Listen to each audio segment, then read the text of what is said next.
सभिनी दोस्तनि खे इंडस डायलॉग में भलीकार। असां हमेशह तव्हांखे ॿुधाईंदा आहियूं त असां हर दफ़े कंहिं नए मौज़ू ऐं नई शख़्सियत सां गॾु तव्हां वटि हाज़िर थींदासीं।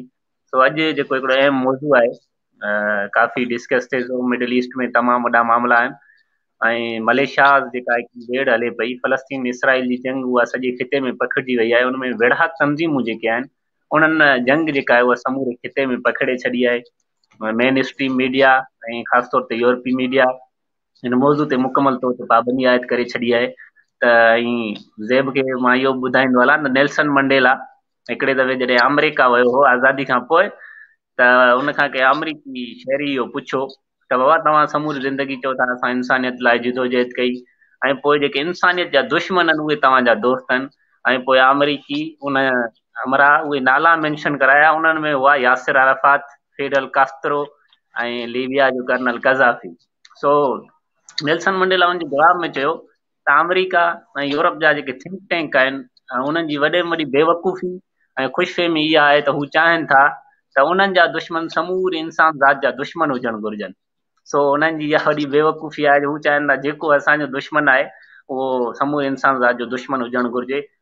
सो असां जॾहिं ही प्रोग्राम ही मौज़ू रखियो ऐं उनजो पोस्टर शेयर कयो त general Soleimani and the axis of militias, त असांजे उन फेसबुक जे पेज इंडस डायलॉग ते पाबंदियूं मड़ी वियूं ऐं असांखे इहो चयो वियो त बाबा हीउ माण्हू तमामु वॾो ख़तरनाक आहे इंसानियत लाइ, जनरल सुलेमानी, ऐं उन ते का बि डिस्कस नथी करे सघे।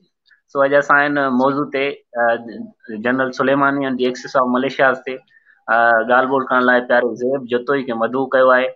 पाण शागिर्द सियासत जो वॾो नालो आहे, कंहिं तारीफ़ जो मोहताज कोन्हे, ऐं पाण सियासी अदब जो बि शागिर्द आहे। असांखे उहो वक़्तु यादि आहे यूनिवर्सिटी में जॾहिं ज़ेब असां सॼी राति कचहरी कंदा हुआसीं ऐं पोइ कॾहिं कॾहिं सॼी राति जागी सुबुह जो सवेर ज़ेब ऐं मां अदबी बोर्ड वेंदा हुआसीं किताब ख़रीद करणु। सो उहो वक़्तु बि असांखे यादि आहे। सो ज़ेब जतोई जी तरफ़ हलूं था वक़्तु ज़ाया करे बग़ैर। सो ज़ेब सभ खां पहिरीं तव्हांखे भलीकार, कीअं आहियो, ठीकु आहियो? मंसूर कुर्ब अमोन अमान, तव्हां ॿुधायो, ख़ुशि आहियो? जी जी बिल्कुलु ठीकु। ज़ेब अॼु जंहिं मौज़ू ते असां तव्हांखे घुरायो आहे त दोस्तनि जे ज़हननि में तमामु घणा मुंझारा आहिनि ऐं दोस्त ही जेके मलेशियाज़ आहिनि उन्हनि लाइ उन्हनि जे ज़हननि में हिकिड़ो यूरोपी प्रोपगंडा जेका आहे उहा घर करे वई आहे। सो असां तव्हां मिडल ईस्ट जे मामलनि खे गहराई सां सम्झो था, सियासी अदब जा शागिर्द आहियो ऐं वेझड़ में तव्हां हिन ते तमामु घणी स्टडी कई आहे मिडल ईस्ट जे मामलनि ते ऐं मलेशिया जे मामलनि ते। सो मां इन सॼे मामलनि ते तव्हां खां घणो कुझु सिखणु चाहींदुसि, असांजा ॿुधंदड़ बि सिखणु चाहींदा। हाणे सभ खां पहिरीं जेको मुंहिंजो सुवालु आहे उहो इहो आहे त 1979 जो जेको ईरान में इस्लामी इनकलाब खां पोइ ईरान ऐं अमेरिका जे विच में गुज़िरियल 45 सालनि खां सख़्तु कशीदगी जारी आहे, तव्हांखे मालूम हूंदो। पर ईरान हाणे तव्हां ॾिसो न, अमरीकी ऐं यूरोपी मुफ़ाद उते वॾे ख़तरे में पइजी विया आहिनि। ईरान ते एॾियूं वॾियूं पाबंदियूं आहिनि, उनजे बावजूदि ईरान तमामु तेज़ी सां अॻिते वधी आयो आहे ऐं खिते में हुन पंहिंजी अलॻि ताक़त मंझराए वरिती आहे। ऐं तव्हां इहो ॾिठो हूंदो त अमरीकी ऐं यूरोपी जेका मिडल ईस्ट में चौकी आहे, फौजी चौकी जंहिंखे पाण इसराइल चऊं, उनखे वॾो ख़तरो आहे। सो ईरान एॾी वॾियुनि पाबंदियुनि जे बावजूदि 45 सालनि में एॾो वॾो उभार खिते जे अंदरि।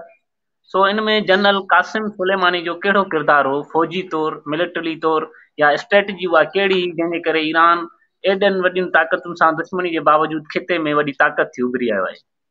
कीअं था ॾिसो? मंसूर, सभ खां पहिरियां मां तव्हांजे इंडस डायलॉग इन पेज जो शुक्रगुज़ार आहियां जन मूंखे हिन प्रोग्राम जे लाइ मदऊ कयो त तव्हां अचो असां सां ॻाल्हि ॿोल रखो। हालांकि हे जेको मौज़ू आहे मंसूर तमामु वॾो मौज़ू आहे, हिन ते तमामु वॾा दानिश्वर ऐं स्कॉलर ई ॻाल्हाए सघनि था। असांजी एतिरी औकात कोन्हे, न को असांजी एतिरी स्टडी उन लिहाज़ खां आहे। पर तव्हां जीअं ॿुधायो त हीउ जेको चैनल आहे या असांजो पेज आहे, असां हिन पेज जो आगाज़ इन जे करे कयो आहे जीअं असांजो नौजवान जेको आहे थोरो पढ़ंदड़ आहे, जंहिंजी स्टार्ट आहे हिन वक़्तु, उहो नौजवान असां हिन पंहिंजे पेज जे थ्रू सॼी सिंध ताईं पुॼायूं ऐं उनखे मुतारिफ़ करायूं। इन लिहाज़ खां तव्हां मूंखे मदऊ कयो त आउं बि इनकार न करे सघियसि तव्हां वटि पुॼी वियुसि। असुल में मंसूर ईअं आहे जो अमेरिका असां वटि जेके माना दुनिया जे अंदरि वॾी ताक़त रखंदड़ हिकिड़ी माना कुवत आहे, ऐं अमेरिका जी इहा तारीख़ रही आहे, जीअं तव्हां बयानु करे वियो त नेल्सन मंडेला चयो त अमेरिका जी माना इहा हिकिड़ी स्ट्रेटेजी आहे त जेको असांजो दुश्मन आहे उहो पूरी इंसान ज़ात जो दुश्मन आहे। हालांकि हींअर बि जेको ही भाषण पिया ॾियनि त असां ईरान जे अंदरि, फलस्तीन जे अंदरि हिकिड़ी इंता पसंदी आहे, मज़हबी दहशतगर्दी आहे, उनखे असां मुंझो ॾियणु चाहियूं था। मां सिर्फ़ु इहो पुछणु थो चाहियां त वियतनाम जे अंदरि बि दहशतगर्दी हुई, उन्हनि जे ख़िलाफ़ अमेरिका जेका जारियत कई, जेको ज़ुल्म ऐं बर्बरियत जो राज क़ाइमु कयो, उतां जे माण्हुनि जी नस्ल कशी कई, उतां जे औरतुनि जी असमत दरी कई ऐं उन्हनि खे पंहिंजे चंबे हेठि ग़ुलाम रखी उन्हनि जे वसीलनि ते क़ाबिज़ रहिया ऐं हिननि जीअं चाहियो ईअं ई हिननि कयो। पर हाणे ईरान जी मंसूर जेका नफ़्सियात आहे न, साइकी आहे, ईरान या जेको बि विच ओभर पूरो इलाइक़ो आहे, हिननि जी नफ़्सियात रही आहे। ही स्टार्ट खां वठी जेके बि अरब कंट्रीज़ थी वियूं या हे जेके बि विच ओभर वारा जेके बि इलाइक़ा आहिनि, हिननि वटि पंहिंजूं सल्तनतूं रहियूं आहिनि, हिननि वटि हिकिड़ी अलॻि ताक़त रही आहे। हे हमेशह खां जेके बि साम्राज्य कुवतूं वधियूं आहिनि, जेके विड़ियूं आहिनि, तव्हांखे असां हिते मिसाल ऑटोमन अंपायर बि मिलनि था ऐं वॾियूं वॾियूं सल्तनतूं, वॾियूं वॾियूं ताक़तूं तव्हांखे मिलनि थियूं हिते। ही शुरू खां हिननि जी तारीख़ आहे, ही रेज़िस्ट कंदड़ हिकिड़ी धुर रहिया आहिनि। ईरान जेको पहलवी ख़ानदान हुयो, उन जो ख़ात्मो करे जॾहिं इमाम आयतुल्लाह ख़ुमैनी शिया मकतब फ़िक्र सां इनक़लाब आंदो ऐं उते हुन शिया पॉलिसीज़ राइज कयूं, उन खां पोइ कासिम सुलेमानी जहिड़ो जनरल कासिम सुलेमानी जहिड़ो जनरल मिलण ईरान जी वॾी ख़ुशकिस्मती हुई। जनरल कासिम सुलेमानी जी जेका मां हिस्ट्री पढ़ी आहे या उन ते जेके बि डॉक्यूमेंट्रीज़ आयूं आहिनि, उनजी बायोग्राफी आहे, हू इंतिहाई पंहिंजे फ़िक्र सां, पंहिंजे जेका नज़रियाती उनजी लाइन आहे, तोड़े जो हू मज़हबी आहे। असांखे उनजे मज़हबी पासनि खे ॾिसणो न आहे, असांखे ॾिसणो आहे त हू स्ट्रगल कहिड़े अंदाज़ में करे थो ऐं कहिड़ी धुर जे ख़िलाफ़ स्ट्रगल करे थो, ऐं हुनजो जेको नैरेटिव आहे उहो घुर कहिड़ी करे थो। अमेरिका जे लाइ कासिम सुलेमानी तमामु हिकिड़ो वॾो ख़तरो थी साम्हूं आयो। हिननि जूं 2001 जे अंदरि अमेरिका जूं ॻाल्हियूं थियणु शुरू थियूं ईरान सां, ऐं उन में जेको वॾे मां वॾो किरदारु हुयो उहो कासिम सुलेमानी जो हुयो। कासिम सुलेमानी जे लाइ तमामु घणो मशहूरु आहे ऐं तमामु जेके पढ़ंदड़ माण्हू आहिनि या आलमी मसइलनि ते नज़र रखंदड़ माण्हू आहिनि, उन्हनि खे ख़बर हूंदी त कासिम सुलेमानी हिकिड़ी जॻह ते चीफ ऑफ आर्मी स्टाफ बि हुयो, त गॾोगॾु हू सफ़ारती वज़ीर बि हुयो ईरान जो। सफ़ारतकारी जेका बि दुनिया जे अंदरि हुई उहा जनरल सुलेमानी कंदो हुयो। जनरल सुलेमानी 2001 में अमेरिका सां हथ वधायो ऐं ॻाल्हियुनि जे लाइ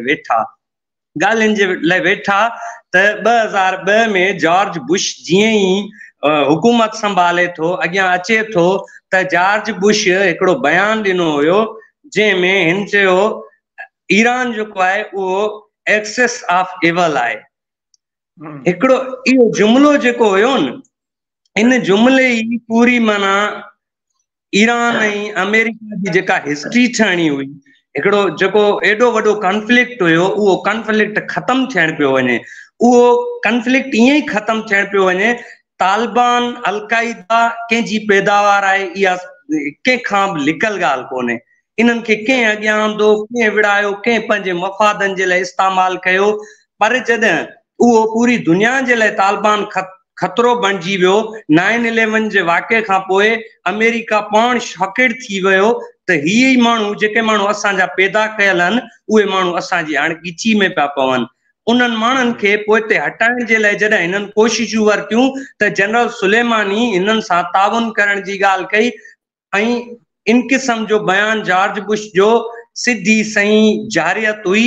ऐं उन खां पोइ जेको डिप्टी चीफ हुयो हिननि जो ॻाल्हियुनि में मुक़ररु थियल हुयो अमेरिका जो, उन जा पंहिंजा लफ़्ज़ आहिनि, we were that close but one word of his speech change history जेके अमेरिका जो नुमाइंदो जेको मुक़रर करे ही ॻाल्हियुनि जे लाइ अॻियां आणीनि था उन माण्हू जा इहे लफ़्ज़ आहिनि त असां हिस्ट्री ठाहिण जे क़रीब हुयासीं पर हिकिड़ो जेको स्पीच जो जुमिलो हुयो न जेको जॉर्ज बुश जे तरफ़ां चयो वियो उन पूरी हिस्ट्री खे ख़तम करे छॾियो ईअं सम्झो त डिस्ट्रॉय करे छॾियो तबाह करे छॾियो ऐं वरी ईरान ऐं अमेरिका जे अंदरि कशीदगियूं जेके आहिनि उहे वधी वियूं कासिम सुलेमानी मंसूर कहिड़ो बि माण्हू हुजे साईं जीएम सैयद खे मां जेतिरो पढ़ियो आहे साईं जीएम सैयद फिकिर सां गॾोगॾु नज़रियाती माण्हू ठाहिण सां गॾोगॾु साईं जीएम सैयद चयो आहे त तव्हां क़ौम खे किरदारु ॾियो क़ौम तव्हांखे तारीख़ ॾींदी ऐं कासिम सुलेमानी हिकिड़ो ईरान जे अंदरि किरदारु हुयो ऐं नौजवाननि खे चवंदुसि कासिम सुलेमानी खे पढ़नि हाणे तमामु घणो कासिम सुलेमानी ते लिखियो वियो आहे कासिम सुलेमानी जे लाइ त यूरोप जूं अख़बारूं लिखनि थियूं त हू दुनिया जे ॿिए नंबर ते तमामु वॾो माण्हू आहे ऐं उन खां पोइ ही ख़तरो थी वियो जंहिंखे उन्हनि ड्रोन हमले में बगदाद जी एयरपोर्ट जे ॿाहिरियां ड्रोन हमले ज़रिए क़त्ल कयो ऐं कुझु बि हुजे कीअं बि हुजे जनरल सुलेमानी भले मज़हबी स्कूल ऑफ थॉट रखंदड़ माण्हू हुजे पर अमेरिका जहिड़े वैशी साम्राज्य पूरी दुनिया खे पंहिंजे कंट्रोल हेठि रखंदड़ उन धुर खे उन जूं निंडूं हराम करण वारो जनरल सुलेमानी हुयो ज़बरदस्त तव्हां इहा ॻाल्हि जीअं ॿुधाई त हिननि जा 2001 ऐं 2 में तालुकात बार थियण वारा हुआ ऐं पोइ बुश जे हिकिड़े जुमिले समूरी तारीख़ खे बदिलाए छॾियो ताज़ो तव्हां हीअ ॾिठो हूंदो त जॾहिं हिननि चीनी सदर जी शी जिनपिंग खे हफ़्तो अॻु में अमेरिका घुरायो त ब्लिंकन तमामु वॾियूं कोशिशूं अमेरिका ऐं चीन जो टकराउ ख़तमु थिए ऐं पोइ जॾहिं हू पहुतो ऐं पाण में मुलाक़ातूं थियूं त उते बाइडन वरी शी जिनपिंग खे वरी साॻे जुमिले में डिक्टेटर चयो ऐं पोइ मूं अमेरिकी परॾेही वज़ीर जो मथो खणंदे ॾिठो ऐं हुन चयो त असां एॾियूं वॾियूं सिफ़ारती कोशिशूं वठूं पिया ऐं असांजा ही कुराड़ा सदर उन समूरे मामले खे बिगाड़े विया छॾनि सो हालति इहा आहे हिननि जी बहरहाल हाणे अॻे सवाल लाइ हलूं था त पाण इहो ॾिसूं था त ईरानी इनकलाब जेको आयो 1979 में जंहिंखे इस्लामी इनकलाब चयो वञे थो ऐं पोइ उनखे अमरीकी ऐं यूरोपी प्रोपगंडा पोइ शिया उनखे इनकलाब कयो त जीअं सुन्नी शिया जो वॾो हिकिड़ो टकराव उभरी अचे खिते जे अंदरि इन खां पोइ खिते जे अरब शियाइज़म जो वॾो उभार थियो तव्हांखे मालूम हूंदो ऐं तमामु घणा जेके उतां जा मुल्क हुआ तरक़ी पसंद उहे शियाइज़म थिया विया सो तव्हां ॾिठो हूंदो त तवील इसराइली कब्ज़े ऐं जारियत जा शिकार मुल्क हुआ जीअं शाम लबनान ऐं यमन उन्हनि एॾा ईरान ना झुकाव शुरू कयो छाकाणि त ईरान जो इसराइल लाइ मौक़ुफ़ सख़्तु हो सो ईरान खे आख़िर कहिड़ी ज़रूरत पई त उन्हनि इहे मलेशियाज़ क़ाइमु कयूं मलेशियाज़ जंहिंखे हू ईरान जूं प्रॉक्सीज़ बि चवनि था सो उन्हनि ईरान खे कहिड़ी ज़रूरत पई त हू मलेशियाज़ खे उते क़ाइमु कनि उन्हनि खे अॻिते वधाइनि जॾहिं त उतां जूं जेके हुकूमतूं अरब मुल्कनि जूं उहे अॻु में इसराइल मुखालिफ़ हुयूं तव्हां हिनखे कीअं था ॾिसो हिन मलेशियाज़ जे क़याम खे असल में मंसूर इहो ईअं थियो जेको मलेशियाज़ जो आगाज़ आहे विच ओभर जे अंदरि उहे मां त कॾहिं बि नथो चवां त ईरान उन्हनि खे पैदा कयो उहे हालतुनि हार पैदा थी वियूं हालतुनि उन्हनि खे पैदा कयो 2003 खां 2011 ताईं इराक जे अंदरि जेका अमेरिकी बम्बार्डमेंट हुई जेको क़त्लेआम थियो सदाम हुसैन खे जेको हिननि फांसी ते लटकायो सदाम हुसैन खे हटाइण खां पोइ हिननि खे हिकिड़ो बैलेंस बरक़रार रखिणो हुयो उते ही पंहिंजा माण्हू कीअं ही मतिलबु हिकिड़ी हुकूमत आणे ऐं वरी उते ही जारियत अख़्तियार कनि पोइ हिननि जी मजबूरी हुई हिननि अमेरिका वारनि ई इन्हनि मलेशियाज़ खे सपोर्ट कई हुई पर जॾहिं इहा मलेशियाज़ अमेरिका जे हंज में वेही खेॾणु शुरू पियो कनि ऐं उन्हनि जो ग़लति इस्तेमालु कयो पियो वञे उन खां पोइ ईरान बहैसियत स्टेट ईरान मुदाख़लत करणु शुरू कई ऐं उन में जेको वॾे मां वॾो किरदारु हुयो उहो हुयो जनरल कासिम सुलेमानी जो जनरल कासिम सुलेमानी ताक़तवर माण्हू हुयो पॉलिसी साज़ माण्हू हुयो ऐं दुश्मन जेको हुयो दुश्मन खे बि कासिम सुलेमानी खां ई ख़तरो हुयो कासिम सुलेमानी बेखौफ़ माण्हू हुयो। कासिम सुलेमानी अॻियां वधो, जेको बि हुनजो प्रोग्राम हुयो, जेका बि अमेरिकी जारियत हुई, उनखे हुन उते जे मलेशिया जे अंदरि मुतारफ़ करायो ऐं हू जेके हुननि जी पिच ते पियूं खेॾनि, मलेशिया जेके अमेरिका जी पिच ते पियूं खेॾनि, उन्हनि माण्हुनि खे जनरल सुलेमानी हेॾे खणी आयो। उन खां पोइ जीअं ई उते मिसाल तौर हींअर इराक जे अंदरि 52% शियाज़ आहिनि ऐं 48 जेको आहे उहो सुन्नी या कुझु ॿिया फ़िरका जेके आहिनि उहे मिलनि था। हाणे वॾी तइदाद जेका आहे शिया कम्यूनिटी जी तव्हांखे इराक जे अंदरि बि मिलंदी। हाणे शियो जेको आहे उहो सिधी रीति ईरान खे पंहिंजो वॾो तस्लीम करे थो, छो जो हू सम्झे थो त ईरान ई हिकिड़ो मुल्क आहे जेको असांजे फ़िकिर, असांजी सोच सम्झ जी पासदारी करे थो ऐं असांजे जेके उन्हनि जो जेको अक़ीदो आहे उनजो दिफ़ा बि इन जॻह ते थियणो आहे। त ईरान अकुल खां कमु वठंदे, आऊं इहो ई चवंदुसि, ईरान अकुल खां कमु वठंदे ऐं कासिम सुलेमानी पंहिंजी ॾाहप जो इस्तेमालु कंदे जेके मलेशियाज़ अमेरिका जी झोली में वञणियूं हुयूं, अमेरिका जी प्रॉक्सीज़ में खेॾणियूं हुयूं, उहे मलेशियाज़ उतां निकिरी ईरान जी झोली में आयूं।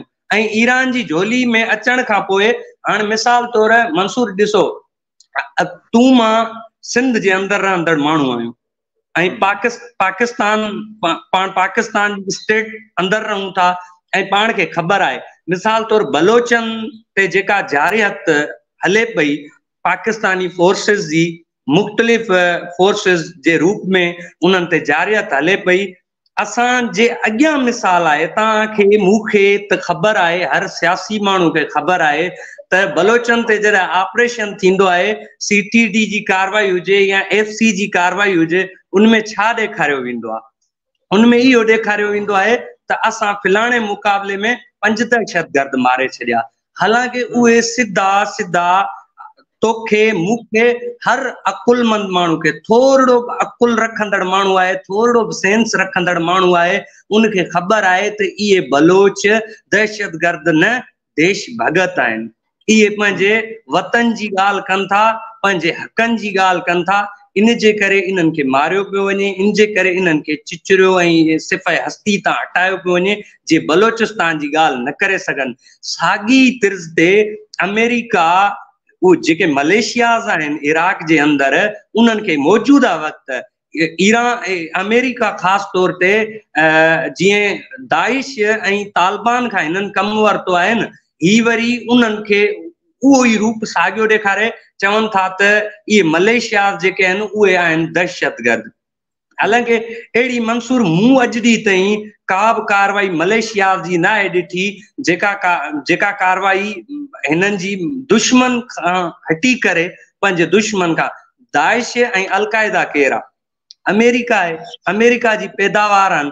हू चवंदा आहिनि दुश्मन जो दुश्मन दुश्मन आहे, दोस्त आहे, दुश्मन जो दुश्मन दोस्त आहे ऐं दुश्मन जो दोस्त दुश्मन आहे। इन ई साॻे फार्मूला जो इस्तेमालु कंदे मलेशियाज़ अलकायदा या दाइश वारनि ते जेके हमला करे थी, उहे मलेशिया जेके बि आहिनि इराक जे अंदरि, ईरान जे अंदरि, या ख़ासि तौर ते जेका हिननि जी ईरान जे अंदरि तंज़ीम आहे, तमामु वॾी तंज़ीम आहे, मूंखां नालो मिस पियो थिए, मिलिटेंट जेका विंग आहे हिननि जी, अल-कुद्स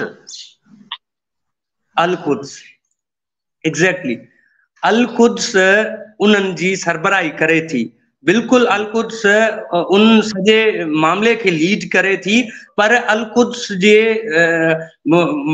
जेके ज़िम्मेदार माण्हू आहिनि उन्हनि जूं मां स्टेटमेंट्स बि पढ़ियूं आहिनि, उन्हनि जा कुझु जेके दस्तावेज़ आहिनि, कुझु उहे मूं ताईं पहुता आहिनि, मूं उन्हनि खे रीड कयो आहे।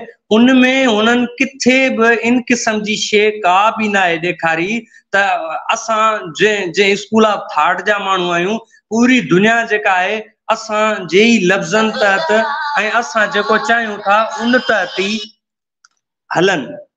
उन्हनि जी कॾहिं बि इहा डिमांड कोन्हे। हू पंहिंजे जेको दिफ़ा आहे अमेरिकी जारियत जो दिफ़ा कनि था ऐं हुननि जी दिफ़ा जी जंग आहे, हू दिफ़ा जी जंग पिया विढ़नि। ऐं मां इनखे इहा सॼी प्रोपेगेंडा सम्झां थो जेके मौजूदा वक़्तु मलेशिया कमु कनि पियूं, ऐं उन्हनि खे माना पंहिंजे ज़हन मुताबिक़ 100% दुरुस्त सम्झां थो। हुननि जो डायरेक्शन जेको आहे, हुननि जी बंदूक जो जेको रुख आहे, उहो अमेरिका ऐं अमेरिका जे साथियुनि जे ख़िलाफ़ ऐं उन्हनि जा जेके बेनिफिशरीज़ आहिनि, जेके हुननि जी मदद हेठि दुनिया जे अंदरि ॿियनि खितनि खे तंग कनि था, उन्हनि जे माहौल खे डिस्टर्ब कनि था, उते हुननि जूं कार्रवायूं आहिनि। बाक़ी अहिड़ी का बि कार्रवाई मुंहिंजे अॻियां न आहे गुज़री। अगरि कंहिंजे अॻियां गुज़री आहे त मुमकिन आहे, मूं न आहे ॾिठी अहिड़ी का बि कार्रवाई जो ऐं उन्हनि खे दहशत गर्द। जी ज़ेब, तव्हां ज़बरदस्त ॻाल्हि ॿुधाई, सॼो इहो पस मंज़र ॿुधायो मूंखे। मूं कुझु वक़्तु अॻु में दाइश जॾहिं एक्टिव थी त शामी सदर जेको आहे बशर उल असद, जेको ईरानी हिमायती आहे, हिननि जो सख़्तु मुखालिफ़ आहे अमेरिका ऐं यूरोप जो, उन जे ख़िलाफ़ हिननि दाइश खे एक्टिव कयो ऐं पोइ इराक़ में अमेरिकी जहाज़नि ते उन्हनि खे इराक़ में लाथो वियो, दाइश जे माण्हुनि खे ट्रेंड करे, अलक़ाइदा जे माण्हुनि खे ट्रेंड करे। ऐं हींअर बि शाम में जेके अमेरिकी बेस आहिनि या इराक़ में जेके फ़ौजी बेस आहिनि अमेरिका जा, दाइश जा माण्हू उते रहनि पिया। ऐं मूं हिकिड़ो फोटो ॾिठो त दाइश जो जेको पहिरियों कमांडर हो अबू बकर अल बगदादी जंहिंखे चवनि था, उहो जॾहिं ज़ख़्मी थियो त उनखे इसराइल जी इस्पताल आंदो वियो ऐं नेतन्याहू उनजी उते अयादत पे कई। ऐं साॻी रीति वरी हू मीडिया में चवनि पिया त ही वॾा दहशतगर्द आहिनि, दाइश ऐं अलक़ाइदा। बहरहाल हिननि जेको इंसानियत ख़िलाफ़ ऐं अरब मुल्कनि में जेको हिननि क़त्लेआम करायो आहे, उहो कंहिंखां लिकल कोन्हे। सो अॻियो मुंहिंजो सुवाल इहो आहे त सिर्फ़ु अमेरिका ऐं यूरोपी मीडिया तरफ़ां हिकिड़ी इहा ॻाल्हि बि बार बार ॿुधण में अचे थी त हिननि वेढ़ाक तंज़ीमुनि जे करे विच ओभर में हक़ीक़ी जेको अमुन आहे उहो क़ाइमु न थी सघियो आहे। न त अमेरिका ऐं यूरोप जा मुल्क असुल विच ओभर खे ईअं अमेरिका ऐं यूरोप बणाए छॾिना, एॾी उते तरक़ी थी वञे हा। ऐं ख़ुदि अमेरिका इहो थो चवे त असीं विच ओभर में हक़ीक़ी अमुन क़ाइमु करण जा ख़्वाहिशमंद आहियूं। ॿिए पासे जे अॻुवाणनि जो इहो चवणु आहे त हू सभु पंहिंजे पंहिंजे वतन जे दिफ़ा ऐं खिते में ॿाहिरीं जेका मुदाख़लत आहे, अमेरिकी ऐं यूरोपी मुदाख़लत, उन जे ख़िलाफ़ विड़ी रहियूं आहिनि, उनखे रोकण लाइ विड़ी रहियूं आहिनि। ऐं संदन इहो बि मौक़िफ़ आहे त मलेशिया जी जेका मौजूदगी आहे, उन सबबि खिते में अमेरिकी जेका मुदाख़लत आहे उहा कंहिं क़दुरु कमज़ोर थी आहे ऐं उन्हनि जे मुफ़ादनि खे छेयो रसियो आहे। ऐं इसराइली जारियत में बि कंहिं क़दुरु कमी आहे, न त हू त चवनि पिया त मिस्र खां इराक़ ताईं असां हिकिड़ो ग्रेटर इसराइल क़ाइमु कंदासीं। सो इहे ॿई जेके मौक़िफ़ आहिनि, हिकिड़ो अमेरिका जो त असीं अमुन क़ाइमु कंदासीं, ॿियो मलेशिया जो त असीं पंहिंजे वतन जे दिफ़ा ऐं ॿाहिरीं मुदाख़लत ख़िलाफ़ विढ़ूं पिया। इनखे तव्हां कीअं था ॾिसो ॿिन्ही खे? त मंसूर, मां चयो कॾहिं बि जेको अमेरिका जो नैरेटिव आहे त असां हिन खिते में अमन पैदा कराइण जा ख़्वाहिशमंद आहियूं ऐं असां चाहियूं था त अमन पैदा थिए। पाकिस्तान खे हिननि हिकिड़ी नर्सरी तौर हिननि ख़रीद कयो। पाकिस्तान हिननि जो हिकिड़ो जीअं रेंट बेस को बिल्डिंग हूंदी आहे, ईअं ई हिननि हिकिड़ो रेंट ते वठी उते दहशतगर्दनि खे सेटल कयो। अफ़गानिस्तान जे अंदरि अफ़गानिस्तान जो अमन ख़राब करण में वॾे मां वॾो जेको किरदारु हुयो उहो अमेरिका जो। पूरी दुनिया खे ख़बर आहे, पूरी दुनिया इन खां वाक़ुफ़ आहे। इन क़िस्म जे स्टेटमेंट ते दुनिया मञी वेंदी छा भला? अमेरिका चवंदो त ॾींहं खे राति चवंदो ऐं राति खे ॾींहुं चवंदो, दुनिया मञी वेंदी छा? भले भले पिया चवनि, भले ही दुनिया खे इहो ॿुधाइनि त असां अमन कराइण चाहियूं था, हालांकि को बि अमन कोन्हे। अमेरिका चाहे थो त असां जीअं चाहियूं, जंहिं खिते में जीअं चाहियूं, असांखे जीअं वणे असां ईअं कयूं। पर ईरान पूरी दुनिया जी भेट में, पूरी दुनिया जे मुल्कनि जी भेट में ईरान जी नफ़्सियात बि अलॻि आहे ऐं उतां जी जेका पॉलिटिकल या कल्चरल जेका हिस्ट्री आहे उहा बि तमामु मुख़्तलिफ़ आहे। मंसूर ही कुझु बि करे छॾीनि, छा बि करे छॾीनि। अॼु इहे तव्हां मुंहिंजूं पॉइंट्स यादि रखी छॾिजो। मां तव्हांजे चैनल ते मौजूदु ऑडियंस खे ॿुधाइणु चाहियां थो, अमेरिका केॾा वॾा भाषण जे अमन जे लाइ या ही चवन असां अमन पैदा कराइण चाहियूं था, ईरान हिननि जी का बि शइ तस्लीम न कंदो। ईरान समझी चुको आहे, दुनिया जे ॿियनि मज़लूमनि जीअं ईरान समझी चुको आहे त अमेरिका सिवाइ पंहिंजे कंट्रोल जे ॿियो कुझु बि नथो करणु चाहे। कंहिं बि दुनिया जे अमन जी हिननि खे कोन्हे। पूरी दुनिया जे अंदरि वॾे मां वॾो हथियार जो स्मगलर केरु आहे? तव्हांखे ख़बर हूंदी, पूरो जेको बि नौजवान पढ़ंदड़ आहे पूरी दुनिया जे अंदरि हिननि जो अमेरिका वारनि जो तव्हां मूंखे ॿुधायो सिवाइ प्रॉक्सी जे, सिवाइ हथियार जेका वेपन्स जी स्मगलिंग कनि था, उन जे ॿियो हिननि जो धंधो कहिड़ो आहे? ॿियो हिननि जो सोर्स ऑफ इनकम छा आहे? ही सिर्फ़ स्ट्रेटेजी जे बुनियाद ते ताक़तवर थिया आहिनि, हिकिड़ी पॉलिसी जे बुनियाद ते दुनिया में ताक़तवर थिया आहिनि ऐं उन ई पॉलिसी खे ही बचाइण जे लाइ, जीअदान ॾियण जे लाइ अॼु विच ओभर जे माहौल खे गंदो कयो वेठा आहिनि। पर इहो हिननि जो जस्ट ड्रीम आहे, हिकिड़ो ख्वाबु आहे, जेको ख्वाबु कॾहिं बि पूरो न आहे थियणो ऐं ईरान इहो ख्वाबु हिननि जो पूरो थियणु न ॾींदो। हींअर खोड़ सारा माण्हू जेके आहिनि उहे चवनि पिया वेचारो फलस्तीन तबाह थी वियो, ईरान वारनि 2-3 बयान ॾेई उन्हनि खां इन क़िस्म जो अमल कराए पंहिंजे लाइ वेदन करे छॾियो, पंहिंजा माण्हू माराए छॾिया। अधा माण्हू माराइण जे लाइ शेख मुजीब कहिड़ो बयान ॾिनो, कहिड़ो पाकिस्तान जी आर्मी ते, कहिड़ो हिननि जे हेडक्वार्टर ते शेख मुजीब कहिड़ी बम्बारमेंट कराई, कहिड़ा मिसाइल हलाया जो 3 लख बंगालियुनि जो बेगुनाह क़त्ल कयो वियो। अमेरिकन्स जेके हुया, अमेरिका जा जेके माण्हू हुया, उन्हनि कहिड़ो ज़ुल्म कयो, कहिड़ो खिते जो अमन तबाह कयो जो अमेरिका उते पंहिंजूं फौजूं लाइ उन्हनि जी नस्ल कशी कई हुई, रंग जे बुनियाद ते, कलर जे बुनियाद ते उन्हनि जी फुरलुट कई वई, उन्हनि खे सवें साल पंहिंजे चंबे हेठि गुलाम रखियो वियो। छाजे लाइ? कहिड़ो अमन क़ाइम पे करायूं? असांखे थोरो ॿुधाइनि। दुनिया जेकॾहिं बेवकूफ़ थिए थी त भली उन खे तूं या मां नथा रोके सघूं मंसूर।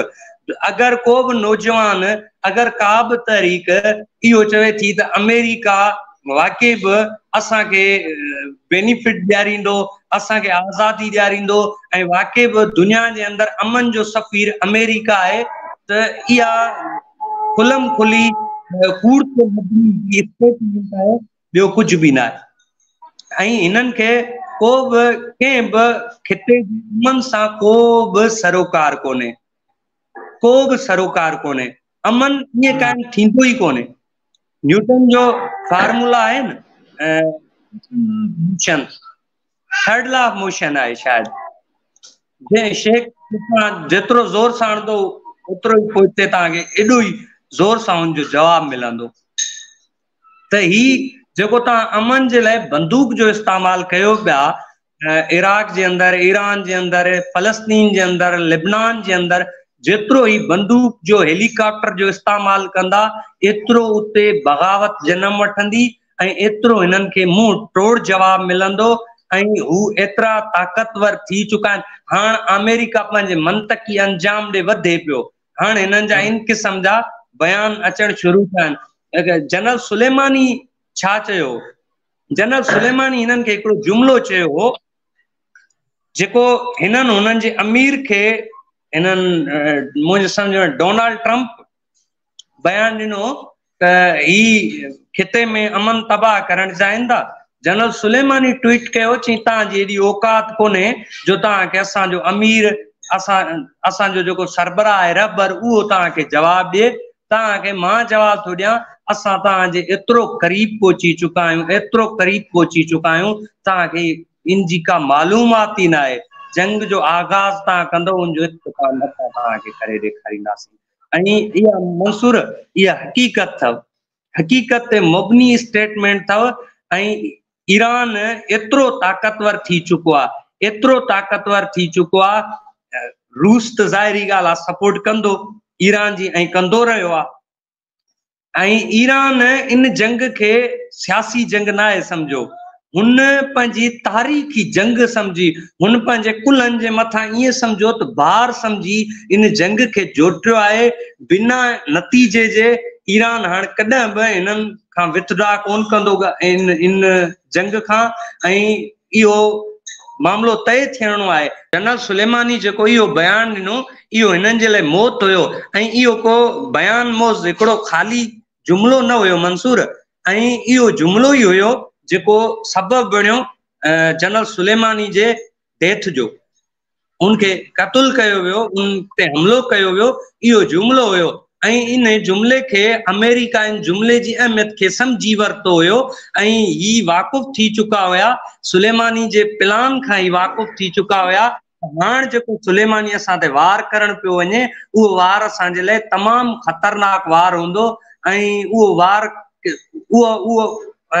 उहा जेका हिननि ते एक्शन थियणो हुयो उहो एक्शन मंज़ूर थियो न आहे, ऐं उहो सुलेमानी जी जेका उहा स्ट्रेटेजी आहे उहा रहियल आहे पोइ हिते, ऐं इन क़िस्म जी शइ हिननि खे जवाबनि मिलंदी।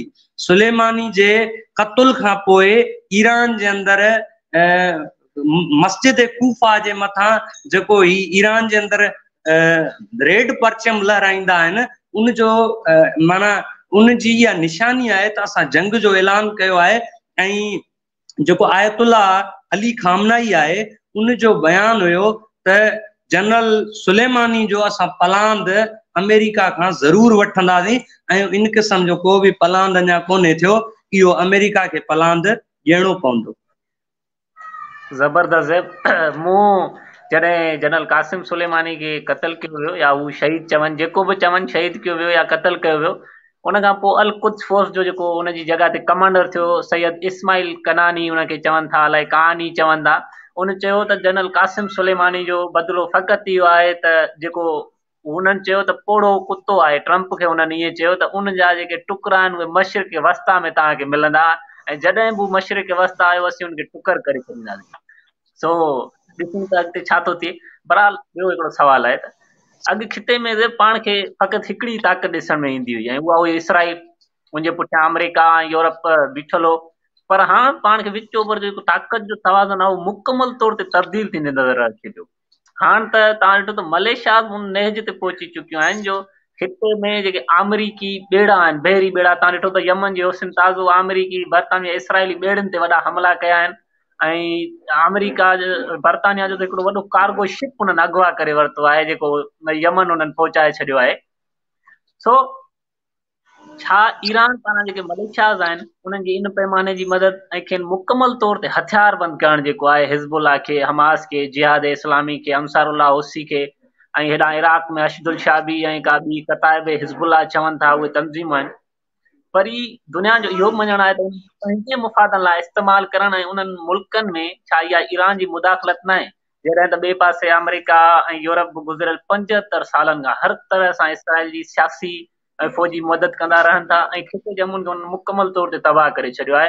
ऐं तव्हां इहो ॼाणो था त ईरान हिन खिते जो स्टेक होल्डर आहे, ऐं हू मलेशिया सां इन करे जुड़ियो आहे त जेके हिते अमरीकी मुदाख़लत आहे, जेके लबनान सां जेको कुझु हिननि असर कयो, उते ई उनजे जवाब में इहे मलेशियाज़ क़ाइमु थियूं, ऐं पोइ उन्हनि खे उन्हनि वॾे पैमाने ते जवाबु ॾिनो। सो इन खे कीअं था ॾिसो माण्हुनि जे बयान खे, खिते जी ताक़त जे तवाज़ुन? मंसूर, मिसाल तौर ईरान जा हिननि रस्ता बंदि करे छॾिया मुआशी तौर, हिननि ईरान खे यतीम करे छॾियो। जॾहिं आयतुल्ला ख़ुमैनी इस्लामी इनक़लाब आंदो उन खां पोइ हिननि जूं कशीदगियूं वधी वियूं, ऐं हिननि जो जेको ठहणु आहे उहो श्रीलंका आहे, बांग्लादेश आहे, हिंदुस्तान आहे, इन क़िस्म जा मुल्क जेके अमेरिका खे हू इहो ई सम्झनि था त अमेरिका खां सवाइ असां हली नथा सघूं। पाकिस्तान जेकॾहिं गैस जो ई मुआदो, ख़ाली गैस जो मुआदो ईरान सां करे आ त अॼु असां वटि जेको गैस जो बहरान आहे इहो ख़तमु थियल हुजे हा, पर इहो हिननि मुआदो छो न कयो? अमेरिका जो रोकियल आहे, फंड बंदि कंदासीं, पादर हणंदासीं तव्हांखे। हाणे ईरान जी मजबूरी थी वई आहे, ईरान जी मजबूरी थी वई आहे त असांखे ताक़त ठाहिणी आहे। असांखे जीअं चवंदा आहिनि न इनकलाब जे अंदर चवंदा आहिनि त हिकिड़ी इनकलाबी पार्टी खे स्टेट जो नेमल बदल स्टेट थियणो पवंदो आहे। साॻी सूरत हाल ईरान जे ॻिची में अची पई आहे। ईरान जी मजबूरी थी पई आहे, जेकॾहिं हू पाण वटि ताक़त नथा ठाहिनि, हू जेकॾहिं मलेशियाज़ ते हथ नथा रखनि ऐं नंढा नंढा जेके बि मुल्क आहिनि, लबनान जहिड़ा, शाम जहिड़ा, या मिस्र ते बि हुननि जो ऐं इराक ते बि हुननि जो माना घणो हिते हुननि जो असर रसूख रहियो आहे ईरान जो। हाणे हुननि जेका आहे घणे हद ताईं ताक़त हासिल करे वरिती आहे। तव्हां जेका समूरी ॻाल्हि ॿुधाई इहा तमामु अहम आहे। त खिते में जेकॾहिं ईरान इन्हनि मुल्कनि ते जेके कमज़ोर मुल्क आहिनि, फौजी तौरु कमज़ोर मुल्क आहिनि, जेके अरब मुल्क उन्हनि ते हथ न रखंदो त लाज़मी तौरु उहे अमेरिका ॾांहुं वेंदा। ऐं अमेरिका पोइ जेको उन्हनि जो असरु कयो आहे 1 सदी खां, उहो त पाण जे आॾो आहे। सोवियत यूनियन जॾहिं टुटो, अरफ़ात इन्हनि सां ओसलो ठाह कयो, तॾहिं अरफ़ात सां उन्हनि बदतरीन हालत कई। ओसलो ठाह में इन्हनि फ़लस्तीन खे कुझु बि न ॾिनो ऐं पोइ मजबूरन उते हमास वधी आई। ऐं हमास पाण इहो चाहे थी त ईरान ई आहे जेको खिते में असांजी मदद करे सघे थो ऐं असीं अमरीकी ऐं इसराइल जार मां आज़ादु थी सघूं था। सो तव्हां हिते तफ़सीली ॻाल्हि ॿोल कई। सो जब हाणे तव्हां ॾिसो न, दुनिया में जमहूरियत, इंसानी आज़ादियुनि ऐं यूरोपी ऐं मुल्की जेके सरहद आहिनि उनजे एतिराम जा जेके दर्स ॾींदड़ मुल्क आहिनि, ख़ासि तौर ते यूरोप ऐं अमेरिका जा मुल्क, उहे सॼो ॾींहुं इहो था वेठा दर्स ॾियनि त बाबा ॿाहिरि मुल्कनि जो सरहदुनि जो एतिराम कयो, इंसानी आज़ादियुनि जो एतिराम कयो। पर तव्हां ॾिठो त पंहिंजे मुफ़ादनि ख़ातिर इराक, शाम, लबनान, फ़लस्तीन, यमन, लीबिया ऐं अफ़गानिस्तान में फ़ौजी जहाज़ ऐं टैंकुनि ज़रिए ई मुड़ुस दाख़िल थिया।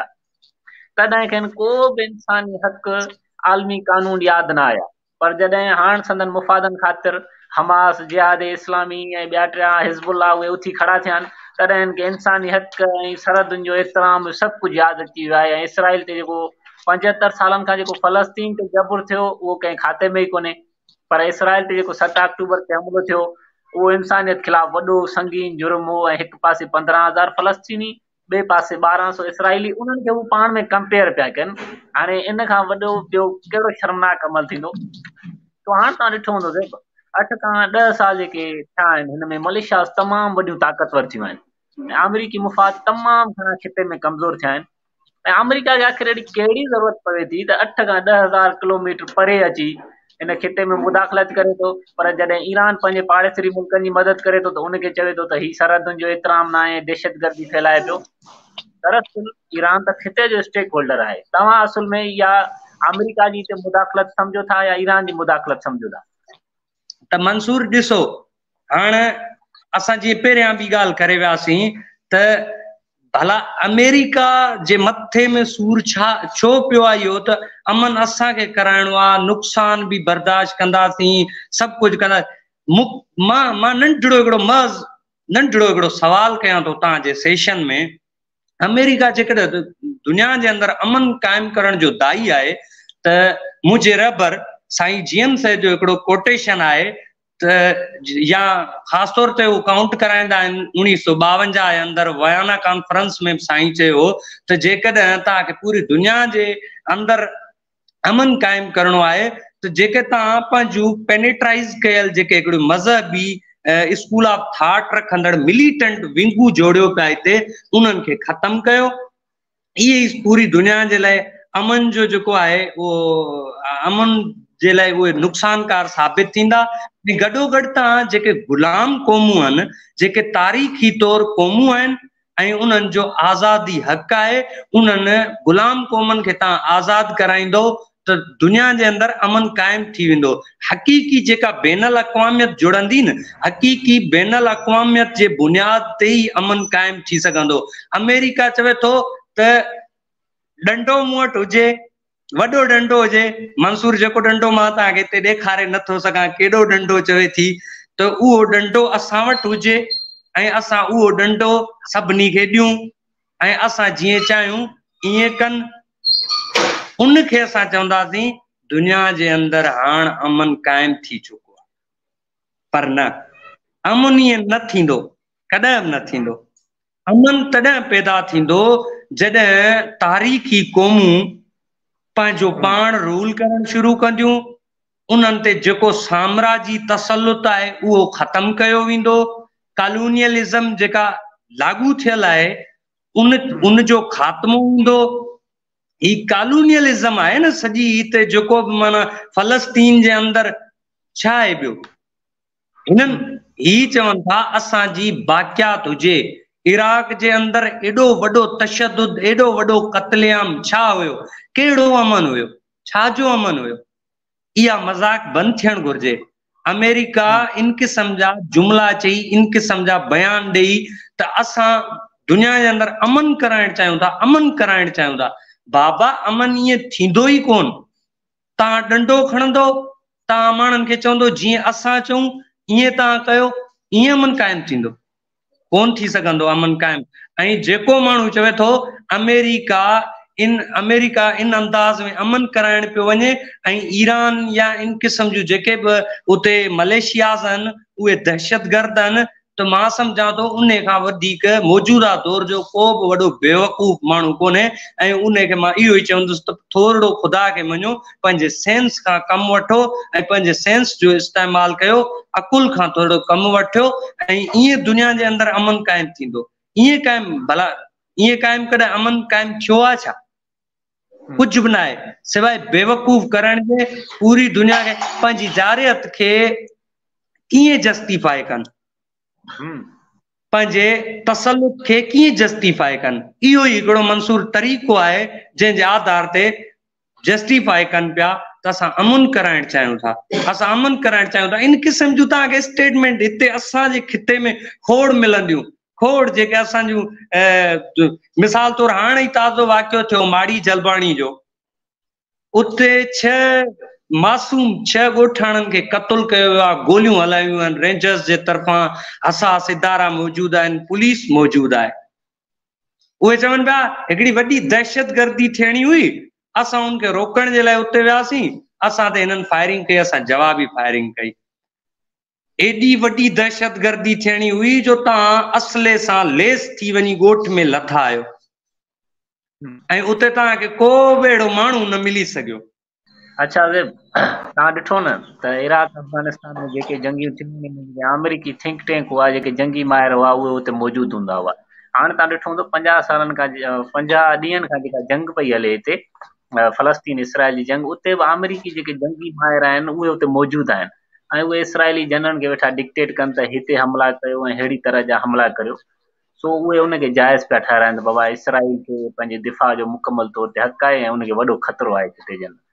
ॿिए पासे जनरल कासिम सुलेमानी पाड़े वारे मुल्कनि में वेंदो हो, उन्हनि जे दिफ़ा लाइ उते फ़ौजी सलाह मशवरा बि थींदा हुआ। ऐं पोइ तव्हां ॾिठो त 3 जनवरी 2020 ते इराक में बगदाद एयरपोर्ट ते उनखे ड्रोन स्ट्राइक करे क़तल कयो वियो। इहे जेके इंसानियत जा दर्स था ॾियनि, सरहदुनि जे एतिराम जा दर्स था ॾियनि, छा कंहिं मुल्क जे कंहिं आज़ाद ऐं ख़ुदमुख्तार मुल्क जी फ़ौजी सरबराह खे ईअं हिकिड़े सरकारी दौरे ते हू वञे पियो ऐं उनखे ईअं क़तल करणु, छा इहा नंगी जारियत न आहे? कीअं था ॾिसो? मंसूर, असां वटि हिकिड़ो सिंधी में पहाको ॾींदा न त शींहं खे केरु चए तुंहिंजे वात में धप आहे। तो अमेरिका जो को बि अमल हूंदो आहे न, उहो बिल्कुल भी कानून, आइन, ह्यूमन राइट्स ऐं यूनाइटेड नेशंस ऑफ ऑर्गेनाइजेशन, इन्हनि सभिनी जेके पैरामीटर्स आहिनि, उन्हनि जा जेके बि उसूल आहिनि, उन्हनि ज़ाब्तनि ऐं कानूननि इख़लाक़नि जे दायरे में अचे थो। अमेरिका जो जेको बि अमल आहे, हा, साॻी जॻह ते असां ॿियो असां जहिड़े मुल्कनि जो को माण्हू जेकॾहिं उहो थोरो बि पंहिंजी ताक़त जो इस्तेमालु करे थो ऐं उहो अमेरिका जे उसूलनि खे थोरो बि टोड़े थो, त उन जहिड़ो दहशतगर्द पूरी दुनिया में असांखे मिले, उनजो मिसाल बि असांखे पूरी दुनिया में नथो मिले। त कानून जेको आहे उहो प्रोटेक्ट कंदो आहे ॾाढी धुर खे। कानून ताक़तवर जे लाइ उनखे हथी ॾियण जे लाइ ठाहियो वेंदो आहे। सो ही सभु जेके बि कानून आहिनि, जंगनि जा, जेके बि अमन जा जेके बि कानून आहिनि, उहे अमेरिका पारां ठाहिया विया आहिनि ऐं उन्हनि जी मर्ज़ी मुताबिक़ हलणो आहे। आऊं चवां थो त जेको अमेरिका जे उसूलनि खे टोड़े थो, उन्हनि जी जेका बि उन्हनि जी मतलब हथ ठोकी जोड़ियल जेके डिसिप्लिन आहिनि उन्हनि जी खिलाफ़ वर्दी करे थो। ऐं जो सम्झां थो मौजूदा वक़्तु मुंहिंजो जेको तजुज़ियो आहे, मुंहिंजो जेको अकुल कमु करे थो, उहो दुनिया जो वॾे मां वॾो माण्हू आहे, वॾे मां वॾो बहादुर माण्हू आहे, जेको इन शइ जे खिलाफ़ वञे थो ऐं इन्हनि उसूलनि खे मुंहुं तोड़ जवाब ॾिए थो। का हींअर जेको तव्हां मिसाल ॾिनो 50 ॾींहं खां फलस्तीन जे अंदरि जेका जंग शुरू आहे, उते अमेरिका सिधो इन्वॉल्व आहे ऐं उते जंग पियो कराए। चवण जो मक़सदु इहो आहे त हिननि जे जेको बि खिलाफ़ हूंदो न, उहो दुनिया जो वॾो दहशतगर्द हूंदो। बाक़ी जेको बि पंहिंजे खिते जे अंदरि अमन जी ॻाल्हि कंदो ऐं जेको पंहिंजी मर्ज़ी मुताबिक़ हलंदो, उहो हिननि जे लाइ दहशतगर्द हूंदो। बाक़ी जेको हिननि जो एजेंट थी हलंदो, असां वारनि हिननि हुकुमराननि वांगुरु हिननि जो येस मैन थी हलंदो, ओबे बास करे हलंदो, उहो माण्हू सही दग ते आहे, सही रस्ते ते। ज़ेब ज़बरदस्त। तो आख़िरी हाणे मुंहिंजो तव्हांखां सवाल आहे त जनरल कासिम सुलेमानी जेका वफ़ात आहे, उनजो ईरान ऐं जेके खिते जूं मलेशियाज़ आहिनि, उन समेत समूरे खिते जी जेका मज़ाहिमत आहे या जेके मज़ाहिमती फोर्सिस आहिनि, उन ते केतिरो असरु पियो आहे? छा मज़ाहिमत मज़बूत थी आहे या उहा कमज़ोरी जो शिकार आहे? छो त हींअर ताज़ी इसराइल जेका हमास जंग पई हले खिते में, उनमें सभई मलेशियाज़ जेके काइद आहिनि, उन मां ईअं पियो लॻे त मलेशियाज़ तमामु घणी ताक़तवर आहिनि। सुलेमानी जे क़त्ल जे इन समूरे असर खे था ॾिसो तव्हां? मंसूर शेख हयात जो हिकिड़ो शेर आहे, जी, मौत सां सपना पोत नथा थियनि, जीअं माण्हू मरनि तीअं माण्हू वधनि। जी, ताक़त जे ज़ोर ते कंहिंखे मारे करे तव्हां पंहिंजे लाइ नफ़रत वधीक पैदा कराए सघो था, बल्कि तव्हां उन्हनि खे शिकस्त नथा ॾेई सघो। माण्हुनि जे दिलनि मां जनरल सुलेमानी जे जनाज़े में ई 3 करोड़ माण्हू पहुतो हुयो ऐं दुनिया जे अलाए केतिरनि मुल्कनि में जनरल सुलेमानी जो जनाज़ो पढ़ियो वियो, गाइबाना जनाज़ो पढ़ियो वियो। जेके जनरल सुलेमानी जे जनाज़े में माण्हू पहुता, 3 करोड़ माण्हू पहुता, इहो मुकमल तौर ते खुलियो मैसेज हुयो अमेरिका खे त हाणे तव्हांजो अंत थियणो आहे। ऐं कॉमरेड मार्क्स ऐं लेनिन जी जेका थ्योरी आहे, उन मूजिब बि सरमाएदार जो आख़िरी जेको मौत हूंदो, हू पंहिंजे सरमाएदारी जी इंतिहा ते पुॼंदो ऐं हू पंहिंजी बर्बरियत ऐं ज़ुल्म जो आख़िरी जेके हदूं आहिनि उहे क्रॉस कंदो ऐं उहे हदूं जेके क्रॉस कंदो, उनमें ई उनजो मौत हूंदो। उनजो वॾो जेको सरमायो आहे, वॾी ताक़त आहे, उहो ई उनजे मौत जो सबबु बणिबो। सो आऊं इहो अलल ऐलान चवां थो, मां इनखे सम्झां थो बहैसियत सियासी वर्कर ऐं हिकिड़े शागिर्द जी हैसियत में, मां इन शइ खे सम्झां थो त अमेरिका जो अंत असांजा जेके बि मज़लूम ऐं महकूम क़ौमूं आहिनि, उन्हनि खे बजाए जो अमेरिका ॾे ॾिसण, हू अमेरिका मां कंहिं भले जी, आज़ादी जी, आजपे जी उमेद करण जे बजाए उन्हनि खे अमेरिका जे खिलाफ़ चिट्टो वाज़े मौक़िफ़ रखणु खपे, चिट्टो वाज़े मौक़िफ़ रखणु खपे। ऐं जेके बि मज़लूम अक़वाम अमेरिका सां हींअर मथे मुक़ाबिला आहिनि, जेके भी नंढड़ा मिलिटेंट ग्रुप जेके अमेरिका जी जारियत खे भरपूर जवाब पिया ॾियनि हथियार जे ज़ोर ते, ऐं आऊं इन हथियार खे का बि दहशतगर्दी नथो सम्झां। आऊं सम्झां थो जेको मज़लूम हथियार खणण जी हैसियत रखे थो, जेको मज़लूम हथियार हलाइण जी ताक़त रखे थो, त उन ते फर्ज़ आहे त उहो उन हथियार जो रुख पंहिंजे दुश्मन जी तरफ़ करे ऐं दुश्मन जो अंत आख़िर थियणो आहे ऐं तमामु अनकरीब दुश्मन जो मौत थींदो ऐं अमेरिका पंहिंजी शिकस्त सां सरशार थी दुनिया मां जेको पंहिंजो हिननि जो सुपरमेसी आहे, जेका हिननि जी ताक़त आहे, उनजो अंत ईंदो। मां मंसूर इनखे कारण जो जेको अॻवान हुयो अमेरिका जे अंदर king Luther, Martin king Luther, वो वॾो अमन पसंद माण्हू हुयो। उहो चवे पियो त आऊं गांधी खां मुतासिर आहियां ऐं हथियार को बि न खणणु खपे। पर उते ई उन्हनि वटि हिकिड़ो अॻवान पैदा थिए थो जेको चवे थो अगरि तव्हां सां को माण्हू चाइनीज़ ॻाल्हाए थो, तव्हां उन सां इंग्लिश ॻाल्हाईंदो, उहो कॾहिं न सम्झी सघंदो। उन खे तव्हांखे जवाबु ॾियण जे लाइ चाइनीज़ ॻाल्हाइणी पवंदी। अगर को माण्हू बलोची ॻाल्हाए थो त उनखे बलोची में जवाब ॾिबो। अगर को माण्हू उर्दू में ॻाल्हाए थो त उनखे उर्दू में जवाब ॾिबो। सो जेको माण्हू हथियार खणी हथियार जे ज़ोर ते ॻाल्हाए थो, तव्हां उनखे जवाब जेको ॾींदो, जेको उनखे सम्झ में जवाब ईंदो, उहो हथियार जो जवाब हूंदो। जेके आऊं इहा ॻाल्हि नथो कयां त सिंध जी या खोड़ खिता आहिनि जंहिंजी मौजूदा वक़्त पोज़ीशन पसमंद आहे, उन जूं जेके तहरीकूं आहिनि इन ताक़त या इन हैसियत में न आहिनि, न को वरी इन क़िस्म जी का वेढ़ांद भी नज़र अचे थी। पर जंहिं खिते में हथियार जी हैसियत आहे हुननि जी, हू हथियार खणनि था। आऊं सम्झां थो उन हथियार खे कॾहिं दहशतगर्दी न चवणु खपे ऐं आऊं उनखे दहशतगर्दी नथो चवां। ऐं उहो मज़लूम जो पंहिंजे दिफ़ा में खयल हथियार आहे ऐं उहो उनजे आजपे जो हिकिड़ो मैसेज आहे साम्राज खे।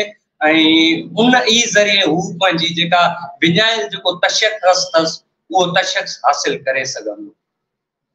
जी वॾी महिरबानी, तव्हां असांखे टाइम ॾिनो। असां मिडल ईस्ट ऐं मलेशिया जे मामले ते तव्हांजो पंहिंजो इदारो आहे, तव्हांजो पंहिंजो चैनल आहिनि ते असां वरी बि तव्हांखे तकलीफ़ ॾींदा रहंदासीं।